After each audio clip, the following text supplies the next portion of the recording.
Hi, welcome back to a little bit of Calm and Crazy. Today I have the first of my 2019 fall wreaths to share with you, and I am so excited. I was thrilled to see that Kristin Kay and NataLee from Design to the Nines created this ultimate fall wreath playlist / challenge. I will have all of their information listed below about their YouTube channels as well as the challenge. But of course, if you create any wreaths and you have a YouTube channel, I would love to see that you as a part of this playlist as well. If you don't, that you're on Instagram, you could use the hashtag Ultimate Fall Wreath. I would love to see some of the things that you create. I think it's so fun to see all the different unique things that everyone comes up with. Like I said, this is just the start for me for the beginning of this season. I love wreaths, all different sizes from small to big. I like them on doors and other places, inside, outside. I can't get enough, and I can't wait to see what different people came up with. So I personally will be binge watching this playlist. If you're new to my channel, welcome. I am so glad that you are here. I hope you will take a moment and introduce yourself in the comments below. If you are returning, I know I say this every time, but I truly am so very grateful for you and the time that you take to come and watch my videos and all the support that you give me. If you don't know it, you can find me on Instagram. It is a little bit of Calm and Crazy over there, just like it is here. If you haven't hit that subscribe button, I would love for you to do so you don't miss any of my future videos. I enjoy sharing easy DIYs, Dollar Tree, budget decor, and without any further ado, let's get into today's video. For the first wreath, I'm using this Friends Gathered Here sign. I thought it was a little flat and I wanted to add a little dimension to it, so I grabbed some green floral foam in the circle as well as some wired burlap. To start off with, I'm just taking some hot glue and the wired burlap and wrapping it around the green floral foam. Remember, all of my supplies will be listed below for you in the description box to make it super easy for you. As I wrap my ribbon, I make sure that I am pulling it nice and taut so that I am not getting any sort of rippling or wrinkling in my ribbon. I'm also making sure that I am covering up the ribbon underneath by half, and this is for two reasons. One, it does help to smooth out any of that wrinkling from that underneath ribbon, but it also covers up any of the green from the floral foam that might be showing through. It did take me not quite 2 rolls of ribbon in order to cover this. I had a partial roll that I started out with, and then as you see here, I'm finishing up a roll of ribbon and hot gluing that down.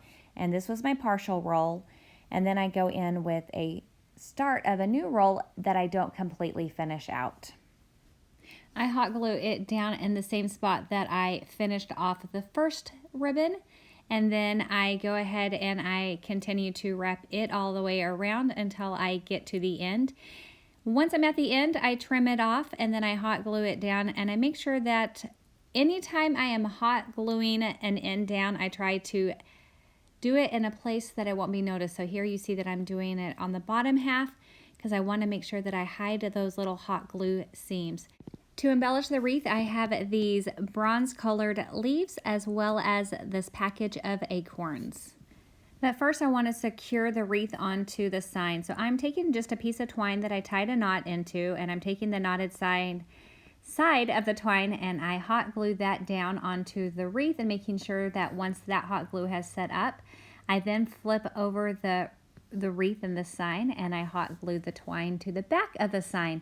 Now I chose to do it this way instead of hot gluing the sign down, one, in case I want to reuse anything that I'm doing, and well, basically that's the only reason. I just wanted to allow myself to have the option of being able to reuse anything down the road later. That's it. Now the leaves do come with a little clip on the back, so I'm just taking the clip and sliding it onto the burlap and clipping it on. Again, you can hot glue it if you want to, but I just went ahead and I clipped it directly on. After that, I'm taking some of the acorns and I am hot gluing those directly onto the burlap. I did go back in later and add a little bit of hot glue and glued them onto the sign as well to make sure that it did help the wreath from moving around.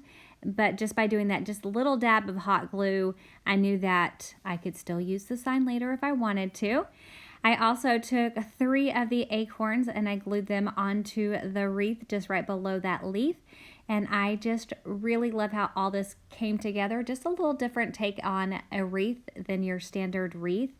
I just think it's nice, simple, and neutral, and I hope that you enjoy this as well.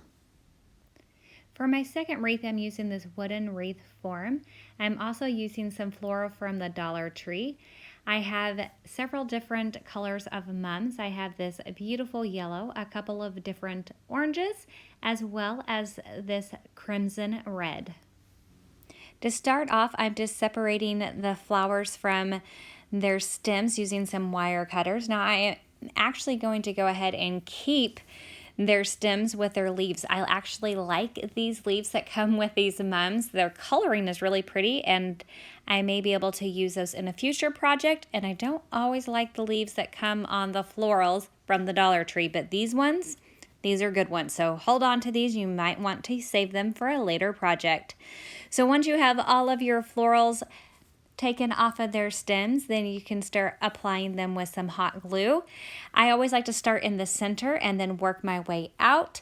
I'm covering about just under half of the wreath form in florals and just alternating the colors, making sure that I'm really separating the yellow so that, because it's really the color that shows through the most because it is the brightest, so I want to make sure that it is randomly placed. They're kind of all randomly placed. There's no rhyme or reason to where I necessarily put it. I just want to make sure that the yellow isn't looking like it's all in one cluster. I hope that's making some sense. So just use your hot glue, place those down in the pattern that you like, and then once it's all done, we'll move on to the next step. For the center of my wreath, I'm using this wooden pumpkin, and I'm painting it with some Waverly chalk paint in white. Of course, I have to remove the raffia bow first. Now, I will be covering the front of the pumpkin, but I went ahead and painted it with white just in case any of it would show through. I wanted to make sure that I had all of the lettering covered up. So you only need one coat of the paint. You could use an acrylic paint as well as you wanted to. What's most important is that your sides are painted. If you are using the same paper that I am, you just want to have your sides matching whatever it is that your front is going to be. So if you're going with a different front, just make sure that your sides match too. I went ahead and I painted all of the sides, and I also painted the stem. So to cover the front of my pumpkin, I picked up this huge pack of wrapping paper from Hobby Lobby using a coupon. I am so excited about this buffalo check paper. And I only need a tiny bit for this. I will be able to use this on so many projects, and then if I still have some left over, I can actually wrap my Christmas presents with it. So I'm just cutting out the amount that I need in order to cut the pumpkin, to cover the pumpkin. So just cut out what you need, and then going in with some Mod Podge, I'm adding a thin coat. I've had some people ask me about bubbling on paper. As you see, I go in with my Mod Podge, and then once I have it laid on, I go back in and I wipe off any excess that I have because I only want a really thin coat. Then I lay my paper just on top, and then I smooth it out, and I smooth it out a few times, just really making sure that I'm pressing it outwards in hopes that I don't have any bubbling. Sometimes, guys, though, I mess up too, and I end up getting bubbling.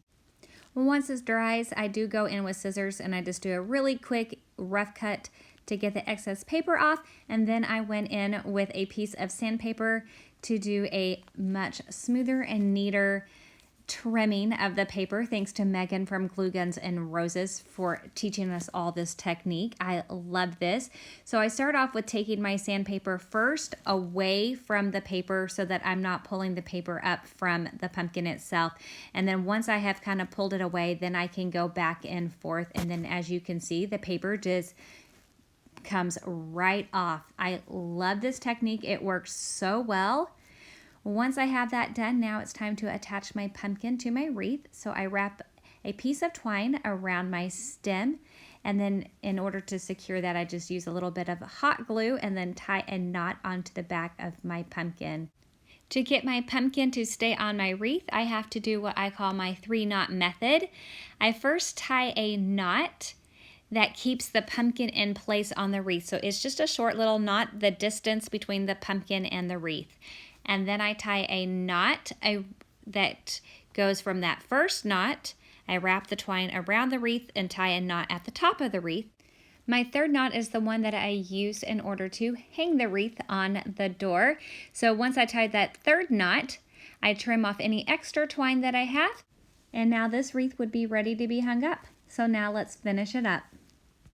I'm using some of the tumbling tower pieces in order to add a little bit to the back of this. As you can see, I was using the pumpkin before so that this pumpkin wouldn't just like fall back. The wreath has some depth to it, and the pumpkin's kind of wanting to sink back, and I don't want it to get lost.